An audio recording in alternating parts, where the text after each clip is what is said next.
ಜೈ ರಾಮಕೃಷ್ಣ. ನಮಸ್ತೆ. ಯುಗಾವತಾರ ಶ್ರೀರಾಮಕೃಷ್ಣ ಗ್ರಂಥಾಧ್ಯಯನಕ್ಕೆ ತಮ್ಮೆಲ್ಲರಿಗೂ ಸ್ವಾಗತ. ಅಧ್ಯಾಯ 53, ಸಾಧು ಸಮಾಗಮ.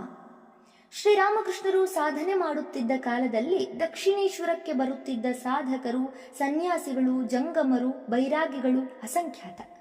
ಇವರೆಲ್ಲ ಬರುತ್ತಿದ್ದುದು ಗಂಗಾಸಾಗರ ಸಂಗಮದ ಪವಿತ್ರ ತೀರ್ಥದಲ್ಲಿ ಸ್ನಾನ ಮಾಡಲು. ಪುರಿಕ್ಷೇತ್ರದ ಜಗನ್ನಾಥನ ದರ್ಶನ ಈ ಸಾಧುಗಳ ಇನ್ನೊಂದು ಆಕರ್ಷಣೆ. ಅವರು ನಡೆಯುವ ದಾರಿಯಲ್ಲಿ ದಕ್ಷಿಣೇಶ್ವರವೂ ಸಿಗುತ್ತದೆ. ಆದರೆ ಅವರು ಇಲ್ಲಿ ಕೆಲವು ದಿನ ಉಳಿದೇ ಮುಂದೆ ಹೋಗುತ್ತಿದ್ದುದಕ್ಕೆ ಕಾರಣ ಶ್ರೀರಾಮಕೃಷ್ಣರೇ ಹೇಳುತ್ತಿದ್ದಂತೆ ಅಲ್ಲಿ ವಸತಿಗೆ ಹಾಗೂ ಶೌಚಾದಿಗಳಿಗೆ ತಕ್ಕ ವ್ಯವಸ್ಥೆ ಇದ್ದುದು. ಸಾಧು ಸನ್ಯಾಸಿಗಳ ಮುಖ್ಯ ಅವಶ್ಯಕತೆ ಎಂದರೆ ಧ್ಯಾನ ಜಪ ತಪಗಳನ್ನು ನಿಶ್ಚಿಂತೆಯಿಂದ ಮಾಡಿಕೊಂಡು ಹೋಗುವುದಕ್ಕೊಂದು ನೆಲೆ ಮತ್ತು ಹಸಿವಾದಾಗ ಒಂದಿಷ್ಟು ಭಿಕ್ಷಾನ್ನ. ಈ ಭಿಕ್ಷೆ ಪಡೆಯುವುದೇ ಒಂದು ದೊಡ್ಡ ಪ್ರಯಾಸದ ಕೆಲಸ. ಕೇಳಿದಲ್ಲೆಲ್ಲ ಭಿಕ್ಷೆ ಹುಟ್ಟೀತೆಂಬ ಖಾತ್ರಿ ಇಲ್ಲ. ಭಿಕ್ಷೆಗಾಗಿ ಅಲೆಯುವುದರಲ್ಲೇ ಹೊತ್ತೆಲ್ಲ ಹೋಗಿಬಿಟ್ಟರೆ ಇನ್ನು ಧ್ಯಾನ ಜಪ ತಪಕ್ಕೆಲ್ಲಿದೆ ಸಮಯ? ದಕ್ಷಿಣೇಶ್ವರದಲ್ಲಿ ರಾಣಿ ರಾಸಮಣಿಯ ಹಾಗೂ ಮಥುರನ ಉದಾರ ನೆರವು ಇದ್ದದ್ದರಿಂದಲೇ ಅಲ್ಲಿಗೆ ಬರುತ್ತಿದ್ದ ಸಾಧು ಸನ್ಯಾಸಿಗಳು ಕೆಲ ಕಾಲ ಅಲ್ಲಿ ವಾಸವಾಗಿದ್ದು ಬಳಿಕ ಮುಂದುವರಿಯುತ್ತಿದ್ದುದು. ಅಲ್ಲದೆ ಶ್ರೀರಾಮಕೃಷ್ಣರು ಇನ್ನೊಂದು ಮಾತು ಹೇಳುತ್ತಾರೆ. ಯೋಗ್ಯರಾದ ಸಾಧುಗಳು ಜನರ ದೃಷ್ಟಿಗೆ ಬೀಳುವ ಸ್ಥಳಗಳಲ್ಲಿ ಶೌಚಾದಿಗಳನ್ನು ಮಾಡುವುದಿಲ್ಲ. ಆದ್ದರಿಂದ ಶೌಚಾದಿಗಳಿಗಾಗಿ ನಿರ್ಜನ ಸ್ಥಳ ಹಾಗೂ ಸ್ನಾನಕ್ಕೆ, ಪಾನಕ್ಕೆ ತಿಳಿ ನೀರಿನ ವ್ಯವಸ್ಥೆ ಇವುಗಳು ಇರುವ ಜಾಗವನ್ನೇ ಅವರು ವಾಸಕ್ಕೆ ಆರಿಸಿಕೊಳ್ಳುತ್ತಾರೆ ಎಂದು. ದಕ್ಷಿಣೇಶ್ವರದಲ್ಲಿ ಈ ಎಲ್ಲ ಸೌಲಭ್ಯಗಳೂ ಇದ್ದವು. ಇವೆಲ್ಲದರೊಂದಿಗೆ ಶ್ರೀರಾಮಕೃಷ್ಣರ ಪ್ರಬಲ ಆಧ್ಯಾತ್ಮಿಕ ಭಾವದ ಆಕರ್ಷಣೆಯೂ ಒಂದು ಬಹುಮುಖ್ಯ ಕಾರಣವೆಂಬುದನ್ನು ಮರೆಯುವಂತಿಲ್ಲ. ಆಶ್ಚರ್ಯವೆಂದರೆ ಶ್ರೀರಾಮಕೃಷ್ಣರು ಯಾವುದಾದರೊಂದು ಭಾವದ ಸಾಧನೆಯನ್ನು ಮಾಡಿ ಮುಗಿಸಿದೊಡನೆಯೇ ಅದೇ ಭಾವಕ್ಕೆ ಸೇರಿದ ಸಾಧಕರು, ಸಾಧುಗಳು ಅವರ ಬಳಿಗೆ ತಂಡ ತಂಡವಾಗಿ ಬರುತ್ತಿದ್ದರು. ಶ್ರೀರಾಮಕೃಷ್ಣರು ಅವರೊಡನೆ ಆ ಭಾವದ ಕುರಿತಾದ ಮಾತುಕತೆಯಲ್ಲೇ ತನ್ಮಯರಾಗಿರುತ್ತಿದ್ದರು. ಉದಾಹರಣೆಗೆ, ರಾಮ ಮಂತ್ರದ ಉಪಾಸನೆಯಿಂದ ಸಿದ್ಧರಾದೊಡನೆಯೇ ರಾಮಾಯತ ಪಂಥದ ಸಾಧುಗಳು ಬರಲಾರಂಭಿಸಿದರು. ವೈಷ್ಣವ ತಂತ್ರೋಕ್ತವಾದ ಶಾಂತ, ಸಖ್ಯ ಮೊದಲಾದ ಒಂದೊಂದು ಭಾವದ ಸಾಧನೆಯ ಅಂತ್ಯದಲ್ಲಿ ಆಯಾ ಭಾವದ ಸಾಧಕರು ಬರತೊಡಗಿದರು. ಭೈರವಿಯ ನಿರ್ದೇಶನದಲ್ಲಿ ಶಕ್ತಿ ಸಾಧನೆಯಲ್ಲಿ ಕೃತಕೃತ್ಯರಾದೊಡನೆಯೇ ಅನೇಕ ಪ್ರಸಿದ್ಧ ತಾಂತ್ರಿಕ ಸಾಧಕರು ಬಂದರು. ಅಂತೆಯೇ ಅವರು ಅದ್ವೈತ ಸಿದ್ಧಿಯನ್ನು ಗಳಿಸಿ ನಿರ್ವಿಕಲ್ಪ ಸ್ಥಿತಿಯಲ್ಲಿ ನೆಲೆ ನಿಂತ ತರುವಾಯ ಪರಮಹಂಸ ಸಂಪ್ರದಾಯದ ಸನ್ಯಾಸಿಗಳು ಒಟ್ಟೊಟ್ಟಾಗಿ ಬರಲಾರಂಭಿಸಿದರು. ಈ ದಿನಗಳ ಕುರಿತಾಗಿ ಮುಂದೆ ಅವರಾಡುವ ಮಾತುಗಳು ತುಂಬ ಸ್ವಾರಸ್ಯಕರವಾಗಿದೆ. ತೋತಾಪುರಿ ನಿರ್ಗಮಿಸಿದ ಮೇಲೆ ಇಲ್ಲಿಗೆ ಪರಮಹಂಸ ಸನ್ಯಾಸಿಗಳು, ಅದ್ವೈತ ವೇದಾಂತಿಗಳು ಮಾತ್ರವೇ ಬರತೊಡಗಿದರು. ಹೊಟ್ಟೆಪಾಡಿನ ಬೈರಾಗಿಗಳಲ್ಲ, ಎಲ್ಲರೂ ಯೋಗ್ಯರೇ. ಅವರು ಈ ನನ್ನ ಕೋಣೆಯಲ್ಲಿ ಹಗಲಿರುಳು ಕಿಕ್ಕಿರಿದಿರುತ್ತಿದ್ದರು ಮತ್ತು ಯಾವಾಗ ನೋಡಿದರೂ ಬ್ರಹ್ಮ, ಮಾಯೆ ಇವೇ ಮೊದಲಾದ ವೇದಾಂತ ವಿಷಯಗಳ ಮೇಲೆ ಚರ್ಚೆ ನಡೆಯುತ್ತಲೇ ಇರುತ್ತಿತ್ತು. ಆ ದಿನಗಳಲ್ಲಿ ನನಗೆ ತೀವ್ರವಾದ ರಕ್ತಾತಿಸಾರ ಅಂಟಿಕೊಂಡಿತ್ತು. ಪದೇ ಪದೇ ಶೌಚಕ್ಕೆ ಹೋಗಬೇಕಾಗುತ್ತಿತ್ತು. ಕೈಯ ನೀರು ಒಣಗುವುದಕ್ಕೂ ಅವಕಾಶವಿರಲಿಲ್ಲ. ಹೃದಯರಾಮ ಕೋಣೆಯ ಮೂಲೆಯಲ್ಲಿ ಸದಾ ಒಂದು ತಂಬಿಗೆ ನೀರು ತುಂಬಿಟ್ಟಿರುತ್ತಿದ್ದ. ನಾನು ಈ ಹಾಳು ಹೊಟ್ಟೆ ನೋವಿನಿಂದ ನರಳುತ್ತಲೂ ಇರುತ್ತಿದ್ದೆ.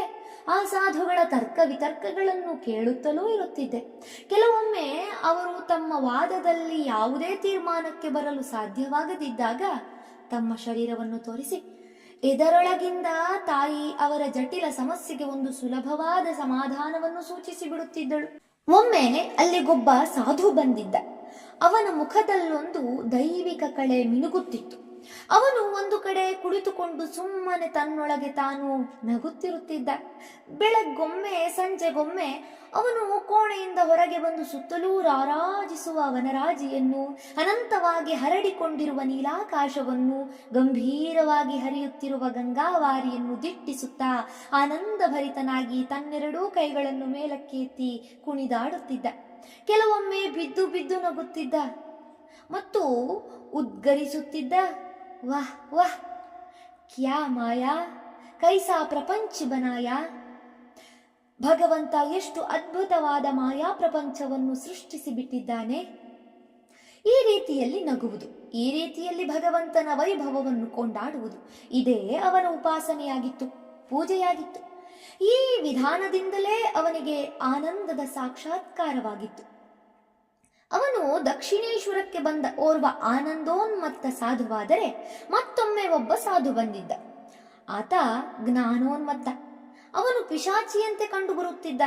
ಬತ್ತಲೆ, ಕೆದರಿದ ತಲೆ, ಮೈತುಂಬ ಧೂಳು, ಉದ್ದುದ್ದದ ಉಗುರುಗಳು, ಹೆಗಲ ಮೇಲೆ ಒಂದು ಕಂತೆ.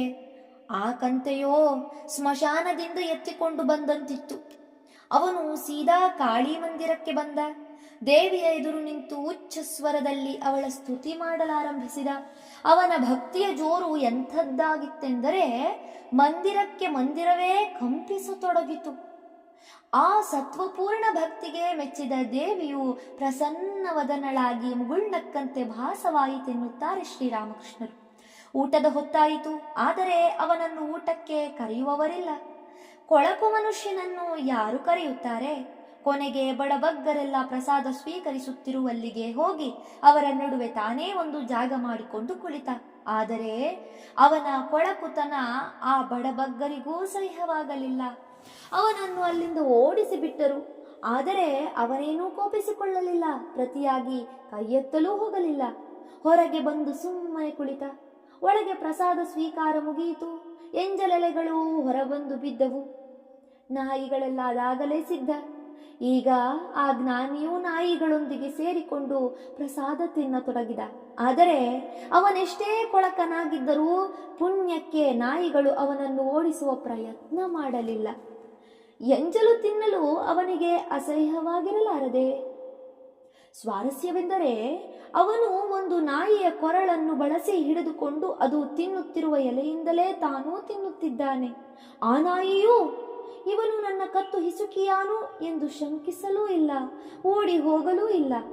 ಅವನು ನಾಯಿಯೊಂದಿಗೆ ತಿನ್ನುವ ಈ ದೃಶ್ಯವನ್ನು ಶ್ರೀರಾಮಕೃಷ್ಣರು ಬೆರಗುಗಣ್ಣಿಂದ ನೋಡಿದರು. ಶಾಸ್ತ್ರದಲ್ಲಿ ಹೇಳಲಾಗಿದೆ, ಪರಮಹಂಸಾವಸ್ಥೆಗೆ ಏರಿದವರು ಬಾಲಾವತ್ ಉನ್ಮತ್ತವತ್ ಜಡವತ್ ಪಿಶಾಚವತ್ ಎಂದರೆ ಬಾಲಕನಂತೆ, ಉನ್ಮತ್ತನಂತೆ, ಜಡವಸ್ತುವಿನಂತೆ, ಪಿಶಾಚಿಯಂತೆ ಇರುತ್ತಾರೆ ಎಂದು. ಆದ್ದರಿಂದ ತಮಗೂ ಎಲ್ಲಿ ಈ ಬಗೆಯ ಅವಸ್ಥೆ ಬಂದು ತಾವೂ ಅವನಂತೆಯೇ ಅಲೆದಾಡುವಂತಾಗುವುದೋ ಎಂದು ಅವರು ಬೆದರಿದರು. ಬಾಲಸಹಜ ಹೆದರಿಕೆ ಅವರದು. ಅವನನ್ನು ನೋಡಿದ ಶ್ರೀರಾಮಕೃಷ್ಣರು ಓಡಿ ಬಂದು ಹೃದಯನನ್ನು ಕರೆದು ಹೇಳಿದರು, ಓ ಹೃದು, ನೋಡಿದೆಯಾ ಅವನನ್ನು? ಅವನು ಹುಚ್ಚನಲ್ಲ, ಭಗವದ್ ಜ್ಞಾನದಿಂದ ಉನ್ಮತ್ತನಾದವನು, ಬ್ರಹ್ಮಜ್ಞಾನಿ.